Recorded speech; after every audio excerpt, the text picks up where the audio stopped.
आजाद कर दे, तू आबाद कर दे, तू आजाद कर दे, तू आबाद कर दे।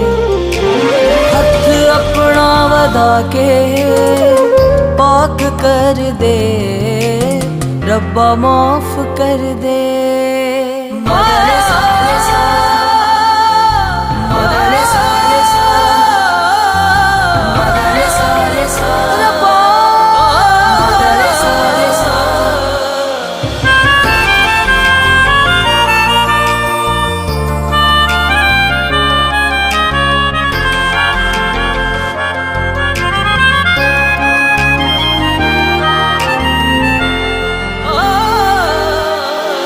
कर दूर सजावां, खोल अपनियां बावां,